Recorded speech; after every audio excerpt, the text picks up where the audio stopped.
விஜய் கோவத்தில் ஏதாவது அவசரப்பட்டு தாத்தா பாட்டியோட மனசை கஷ்டப்படுத்திடுவாங்களோன்னு சொல்லிட்டு நினச்சிக்கிட்டு இருந்த காவேரிக்கு விஜய் செம்ம ஷாக் கொடுக்குற மாதிரி அந்த சொத்து எல்லாத்தையுமே தன்னை வளர்த்ததுக்காக அவங்களுக்கு கிஃப்ட் பண்ணிட்டு வந்துட்டேன்.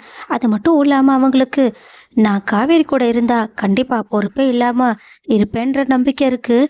அதுக்கும் மேலே இந்த சொத்தை அழிச்சிருவேன்னு அவங்க முழுசாக நம்புகிறாங்க.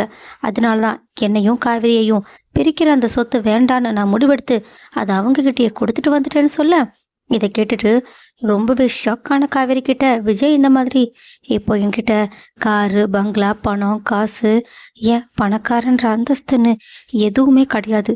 இப்போ நான் விஜயா மட்டும் வந்திருக்கேன். இப்போ உங்கள் அம்மா கிட்ட கேட்டு சொல்லு என்னை ஏற்றுப்பாங்களான்னு கேட்க, உடனே காவேரியும் ரொம்பவே டென்ஷனோடு அவங்களோட அம்மாவை பார்க்க, ஆனால் சாரதாவும் இல்லை தம்பி, நீங்கள் இந்த மாதிரி என்னதான் காவேரிக்காக இதை பண்ணியிருந்தாலும் இவ்வளோ வருஷமா உங்களை வளர்த்தவங்களை விட்டுட்டு வந்தது எனக்கு என்னமோ சரிப்பட்டு வரல. நீங்கள் அவசரப்பட்டு முடிவெடுக்கிறீங்கன்னு நினைக்கிறேன். போய் முதல்ல இந்த பிரச்சனையை தீர்த்து வச்சுட்டு வாங்க. நீங்கள் வளர்த்துட்டு வந்த மாதிரி தெரியுதுன்னு சொல்ல, ஆனால் விஜயும் இவளை பற்றி புரிஞ்சுக்காத இடத்துல நான் பேசி எந்த பிரயோஜனமும் கிடையாது. நான் தெளிவாக தான் இந்த முடிவு எடுத்திருக்கேன். முதல்ல நீங்கள் சொல்லுங்கள், நீங்கள் என்ன உங்களோட மருமகனை ஏற்றுப்பீங்களா? அப்படி இல்லைனா நான் இங்கேருந்து வேற எங்கேயாவது போயிடுறேன். காவேரி நீ என் கூட வருவியா? அப்படி இல்லைனா என் வீட்டில் இருக்கவங்க என்னை புரிஞ்சுக்காத மாதிரியே நீயும் நான் முக்கியம் இல்லை, உங்கள் அம்மா சொல்கிற வார்த்தை தான் முக்கியம்னு அவங்களோட பேச்சு கேட்க புரியான்னு கேட்க, ஆனால் காவேரியும் ஒரு நிமிஷம் கூட யோசிக்காம உடனடியாக விஜய் கூட வந்து நின்று அவங்களோட அம்மா கிட்ட, அம்மா நான் இவர் கூடயே போகிறேன். இதுக்கப்புறமாவும் மற்றவங்கள பற்றி யோசிச்சு பார்த்துட்டு இவரை என்னால் கஷ்டப்படுத்த முடியாதுமா அப்படின்னு சொல்ல, ஆனால் சாரதாவும் என்னடி நீ மற்றவங்கள மாதிரி என்னை புரிஞ்சுக்காம இருக்கியா என்ன? இங்கே பாருடி, நான் உன்னோட வாழ்க்கைக்காக தான் இது எல்லாத்தையும் பண்ணேன்.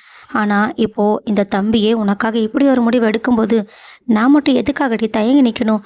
முதல்ல 2 பேரும் உள்ளே வாங்கன்னு சொல்லிட்டு விஜய்கிட்ட நான் உங்களை என்னோட மனசார மருமகனாக ஏற்றுக்கிட்டேன்னு சொல்ல, இதை கேட்டுட்டு விஜய் ரொம்பவே சந்தோஷப்படுறாங்க.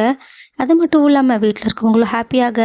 அதுக்கப்புறமா காவேரியும் விஜயும் தனியாக உட்காந்துட்டு இருக்கும்போது மறுபடியுமே காவேரி எதையோ பற்றி யோசிச்சு பார்த்துட்டு ரொம்பவே டென்ஷனாக, உடனே விஜயும் எதுக்காக டென்ஷன் ஆகுறேன்னு கேட்க, காவேரியும் உங்களை இதுக்கப்புறமா எப்படி பார்த்துக்க போகிறேன்னு தெரியலையேன்னு சொல்லிட்டு அவங்க மேலே இருக்க பாசத்தால் அவங்க கிட்ட பேசிக்கிட்டு இருக்காங்க. இதை பார்த்துட்டு விஜய் ரொம்பவே ஹாப்பியோட காவேரியை ஹக் பண்ணிக்கிட்டு இருக்காங்க.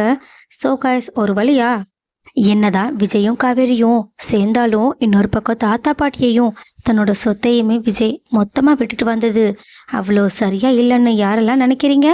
அப்படி இல்லைன்னா தன்னோட ஒய்ஃப்காக தன்னோட காதலுக்காக இவ்வளோ வருஷமா தான் கூட இருந்தவங்களே வேண்டான்னு உதறி தள்ளிட்டு வந்தது சரிதானா என்ன? அதுவும் சொத்து வேண்டான்னு விஜய் எடுத்த முடிவு கண்டிப்பாக சரின்னு நீங்கள் நினச்சிங்கன்னா அதை கமெண்ட்ல சொல்லுங்கள்.